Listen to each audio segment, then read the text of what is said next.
Няма доктор, психолог, инфлуенсър, треньор или пък учен, който да ти даде отговора. И тя ми каза нещо, което ме накара да потъна в земята от срам. Зарежи обаче зъбите, грима, дрехите, стила, операциите и всичко друго. Защото сега ще ти дам най-важния съвет за красота. Здравей, Сладур! Ако си кликнал на това видео, първо, ела да те гушна. Гуш. Правя това видео и заради теб, и заради малката Ради, която си мислеше, че й трябват пластични операции, за да е щастлива и да има перфектен живот. Откакто бях на 15 до навършването на 24 години някъде, постоянно си се представях как бих изглеждала с направени нос и гърди.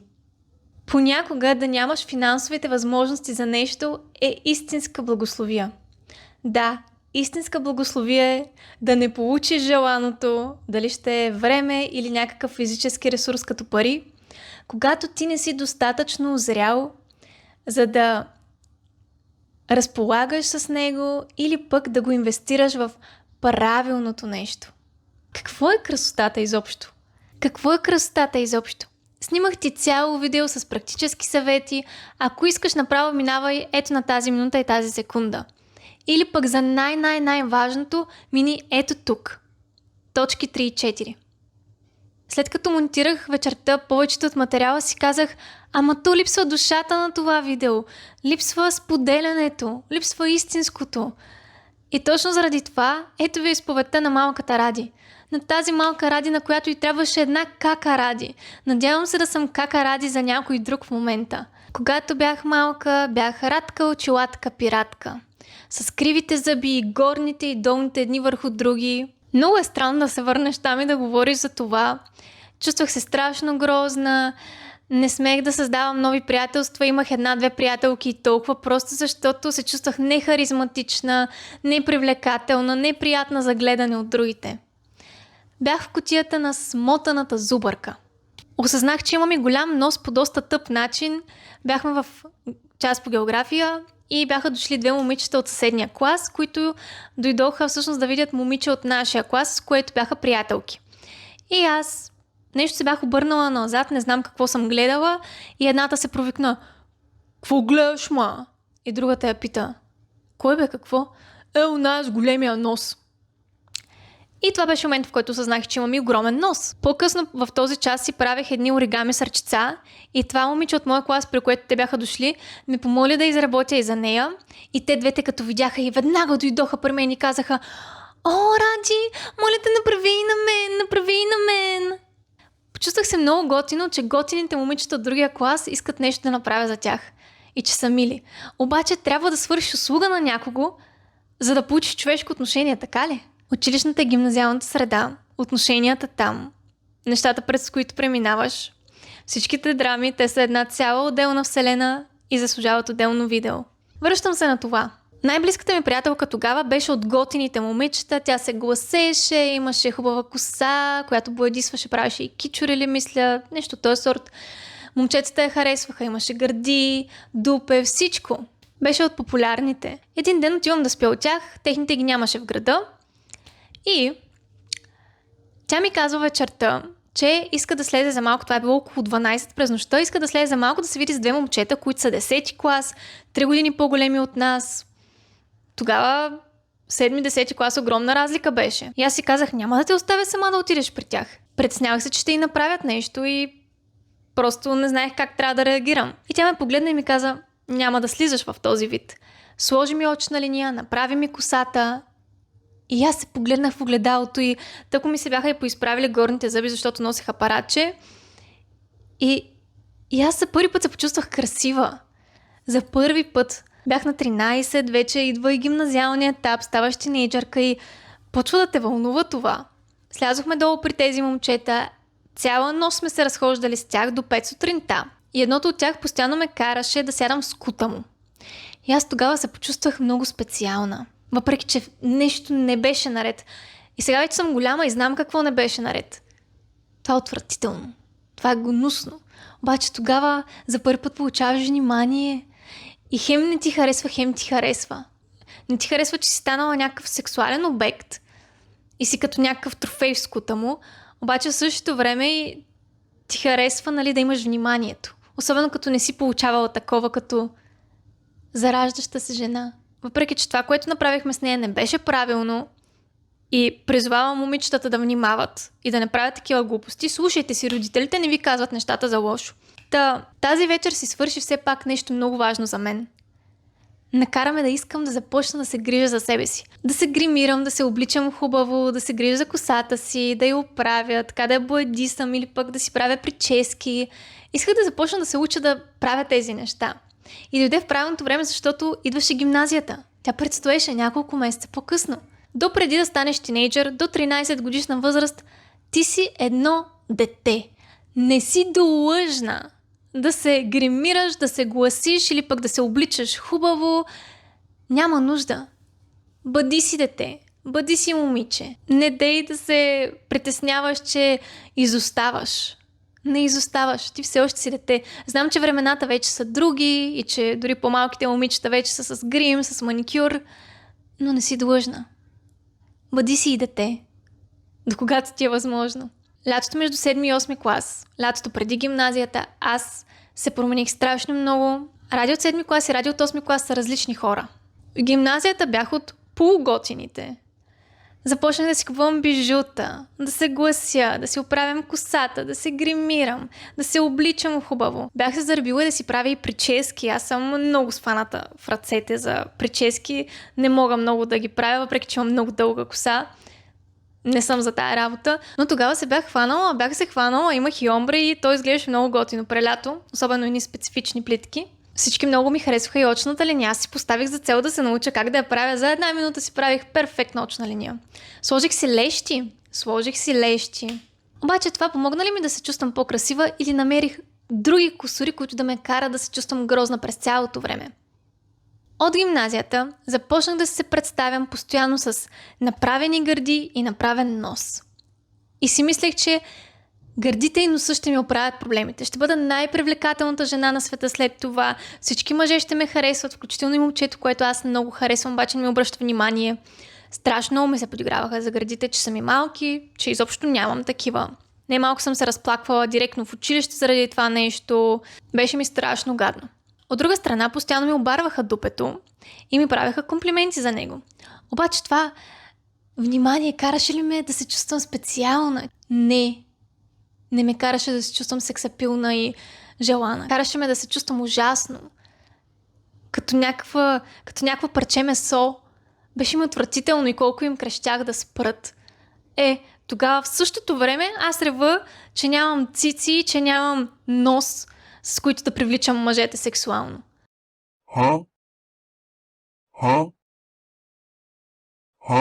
Независимо дали съм получавала или не получавала внимание, защото аз в гимназията бях в едно много особено състояние, където се блъскаше смотаната Ради с готината Ради. Все се намираше нещо, което да не ми харесва. Все се намираше нещо, заради което да се мразя и да си мисля, че съм непривлекателна, че не заслужавам внимание. И малко преди да навърша 18, ми се случи някаква абсурдно унизителна случка с едно момче. Не мога да разкажа. Наистина, може би някога ще намеря завуалиран начин да го направя, но за сега съм пас. Толкова беше унизително, че се чувствах най-непривлекателната, най-грозната и несексапилна жена на целия свят. И 4 години след това, минах ли покрай момче, аз вървях по улиците така. Не смех да погледна някого. Беше ме толкова срам, чувствах се ужасно грозна и постоянно се въртях в леглото и ревях, че не съм достатъчна и постоянно си казах, трябва да си направя гърди и нос, за да изглеждам добре. Трябва да си направя гърди и нос, за да изглеждам добре. Трябва да си направя гърди и нос, за да заслужавам мъж да ме погледне. И да съм красива, и да съм хубава, и да съм харизматична, и хората да ме харесват, и да ме гледат, и така нататък. Малка Ради. Или малка, която и да си ти, която ме гледаш. Нямаш нужда от това. Ти все ще намериш нещо, за което да се хванеш. Красотата не се крие в тия неща. Това, което аз бих си казала сега на тези години, Бъди първо смела да бъдеш уверена. Бъди смела да си уверена. Бъди смела да си усмихната и да зареждаш хората със своята харизма. За да спреш да се чувстваш грозна, трябва да разбереш, че красотата не е само външният ти вид и повърхностното. Красотата е и заряда ти, онова, което носиш на останалите. Твоята харизма, твоето отношение. Има много красиви външно хора, които само като си отворят устата и започнат да ръсят примерно обиди към някого и ти стават моментално грозни. Както уж са ти били външно красиви, изведнъж са ти грозни. Защото отношението и заряда на човека имат огромно значение за това как другите ще го видят. Бъди такава, каквато си. Толкова банално звучи, нали? Обаче толкова важно. Толкова е важно, защото ще дойде един момент, в който ще осъзнаеш, че винаги ще искаш да си направиш поредното нещо, за да си... Дори момичетата, които имат корекции, изглеждат като кукли, те са като зарибени, те искат корекция след корекция след корекция, защото това е един порочен кръг. Отговорът да се чувстваш красива не е там да получиш най-красивото лице или пък най-големите гърди. За да се почувстваш красива, трябва да се почувстваш смела, да си това, което си, да не те е срам да гледаш хората в очите и да им се усмихваш. А сега можеш да отидеш, да минеш на по-повърхностната част, където говоря за по-практични съвети за това как да се погрижи за себе си външно. Надявам се да съм се справила да поднеса тези повърхностни теми по по-неповърхностен начин. И моля те, обърни внимание на точки 3 и 4. Приятно гледане! Какво е красотата изобщо? Тя е нещо толкова субективно и толкова обективно нещо в същото време. Знам, объркващо е. Хем, всеки има различен вкус и му харесват различни неща и различни хора. Хем, има такива индивиди, като ги погледнеш и си казваш, този човек е обективно много хубав. Но дори и да си Марго Роби, произнасям ли името правилно, пак ще се намери някой, който да те нарече Митка.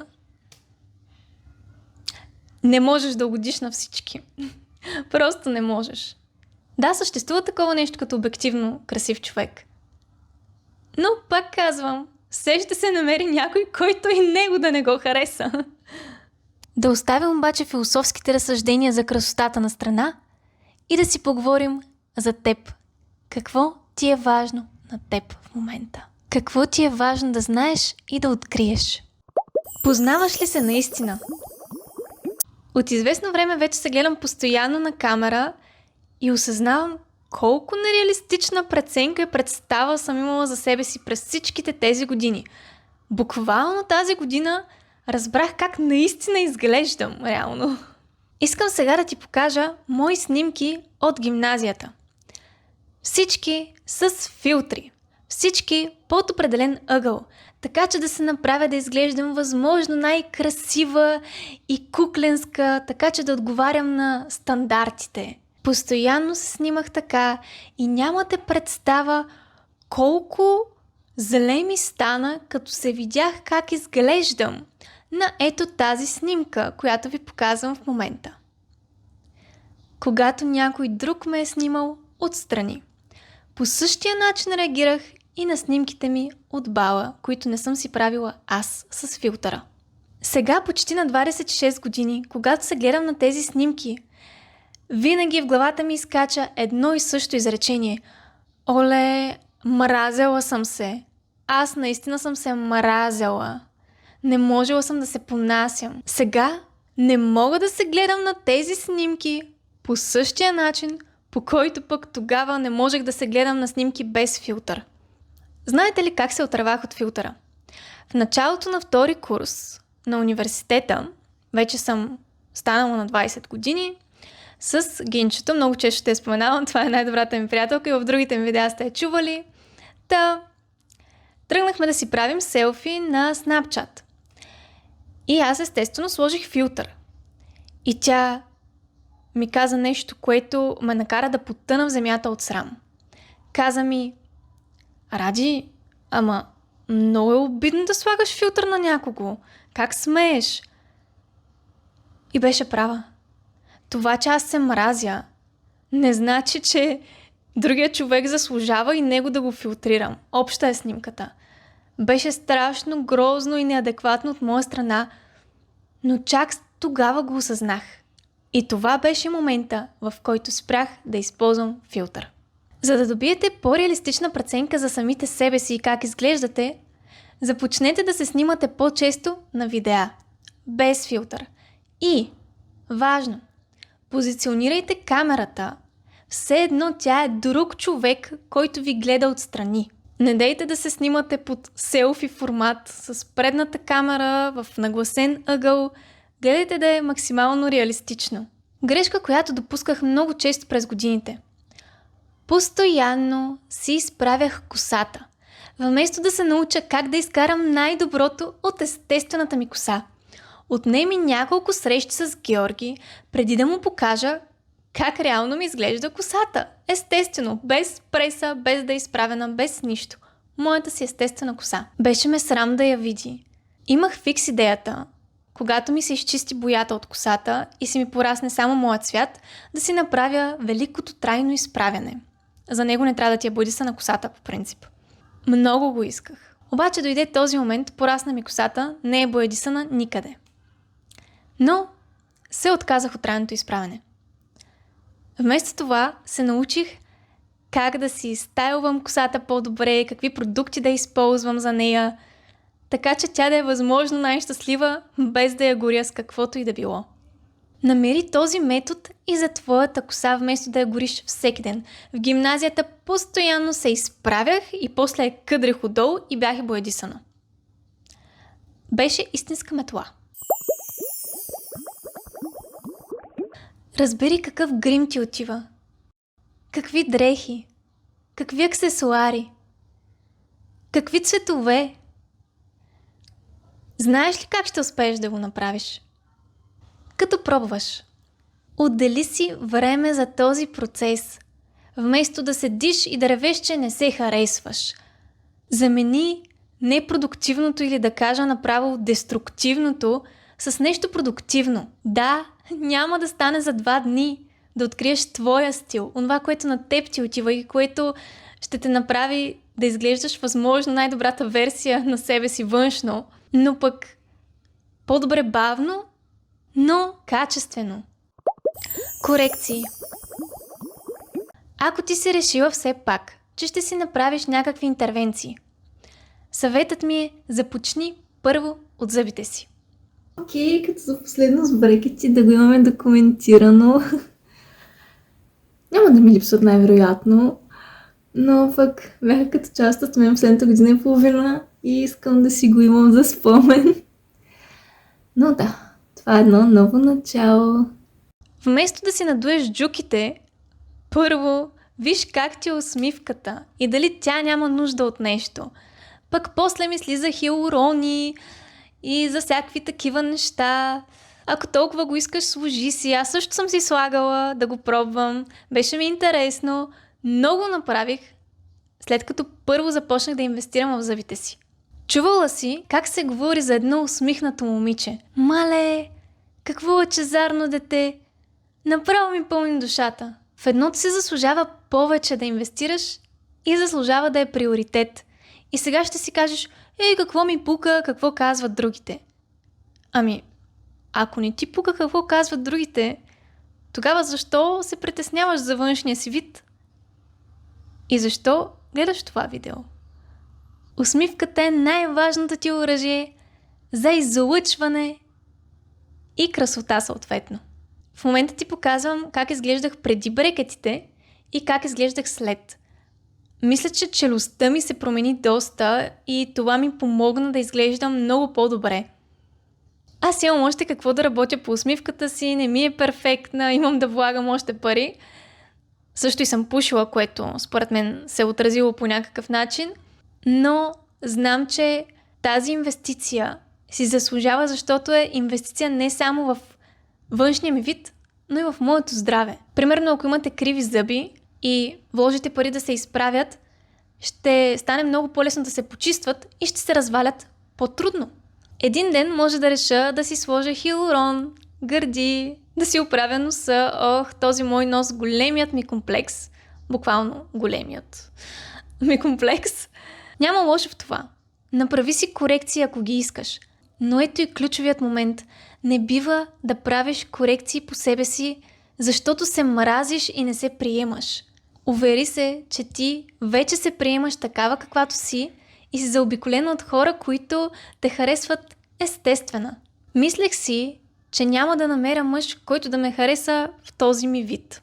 Защо трябваше да се стигне до там Георги да ми каже, че ме харесва и че съм красива на първата ни среща, за да започна да се харесвам? Защо аз трябваше да чакам до почти 24 годишна възраст, за да започна да се обичам? И защо трябваше да дойде това нещо отвън?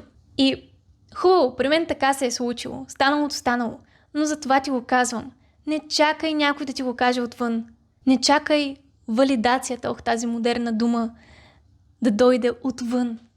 Тя трябва да дойде от теб. Отвътре. Първо.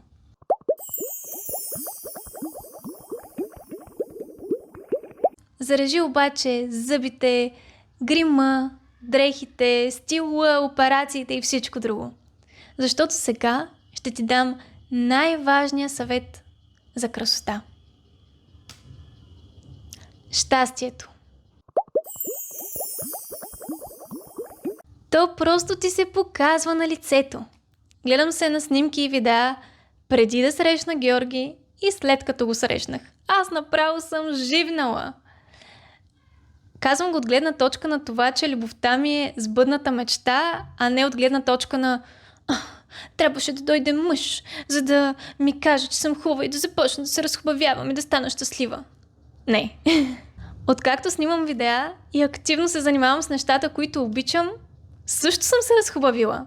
Аз го виждам. Не знам дали близките ми го виждат, но аз го виждам. Не съм красавица, да, но не ми и трябва, тъй като ми отваря възможности пък за повече роли. Господ си знае работата. Той е съчетал талантите ми с външния вид. Пак ще спомена Гинчето. Тя вече е майка. И напоследък се е разхубавила страшно много. В лице, фигура, направо е страхотна, никога не е изглеждала по-добре. И това защо е? Защото е по-щастлива от всякога. Нейната голяма мечта и цел е здраво, голямо семейство. Тя е вкарана в тази цел, тя е посветена на нея и съответно той се отразява. Тя сияе, ние дори го говорихме наскоро. Просто и личи. А знаете ли кой е най-бързият източник на щастие? Спорта. Движението. С мозъка ти се случват, няма да го кажа по научен начин, понеже не разбирам, но с мозъка ти се случват невероятни неща, докато спортуваш и се движиш. Не е нужно да правиш нещо сложно. Можеш да си сложиш слушалките, да си пуснеш хубава музика и просто да се разтанцуваш. Накефи се, пусни си песни, които харесваш. Да ти е готино. Да искаш да се движиш. Погрижи се за психическото си и духовното си здраве. Всичко започва отвътре. Когато пиеш вода, когато си хидратиран, когато се нахраниш, устните ти изведнъж вече не са толкова напукани, нали? Ти се захранваш отвътре. Не съм специалист по хранене, стил, спортуване и така нататък. Но не ми е и нужно. Аз съм просто едно човешко същество, което наблюдава себе си в ежедневието и вижда резултати. Друго важно, когато спортуваш, някак ти се наместват чакрите. Идва ти апетита, а апетитът ти е отражение на психическото ти състояние. Когато съм била на умирачка, първо ми изчезваше апетита, гадеше ми се, колко ми се гадеше, просто нямате идея. На всичкото отгоре, когато се движиш и спортуваш, тялото ти започва да иска полезна храна. То просто знае, то знае. Ще цитирам и Георги, на когото обясних какво видео снимам. Истината е, че спортуващите хора изглеждат по-красиви в лице, защото са по-здрави. Здравето е сексапилно. Не ви казвам сега станете спортисти и започнете да ходите на фитнес. Не. Можете да направите най-простичкото нещо и да се затворите в стаята си, да си надуете музика и да започнете да танцувате. да се движите, да се кефите, да се забавлявате. Аз дълбоко вярвам в холистичния подход за здраве. Баланс между дух, ум, тяло. Всичко е свързано. Спортът, разбира се, не е единственият израз на здравето. Здравето се крие в много неща. Пак ви казвам, и психика, и дух също, освен физическото. Погрижете се за психическото си здраве. Дали чрез книги, дали чрез нещо, което обичате, дали чрез посещаване на терапевт, ако имате някакви травми, нещо ви тормози. Ако имате нужда от това да заздравите духа си.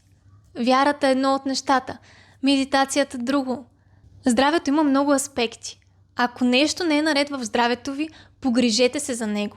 Напоследък много се старая, преди да снимам видеа, преди да правя каквото и да е, първото и най-важно нещо, което да направя, е да спортувам. Защото винаги имаш страшно много задачи за правене. Обаче те няма да избягат. А здравето може да ти избяга. Трябва да го поддържаш. А то ще поддържа външният ти вид свеж. Погрижи се за щастието си, а то ще се погрижи за външния ти вид. Намери си източниците на щастие. Каквито и да са те. Ти си знаеш. Няма кой друг да ти каже кои са твоите източници на щастие. Няма доктор, психолог, инфлуенсър, треньор или пък учен, който да ти даде отговора за твоите конкретни нужди. Ти го знаеш. Той е в теб. Какво те кефи? Какво ти носи щастие? Започни да си носиш удоволствие по-често и виж как ще ти се отрази на лицето. Чао!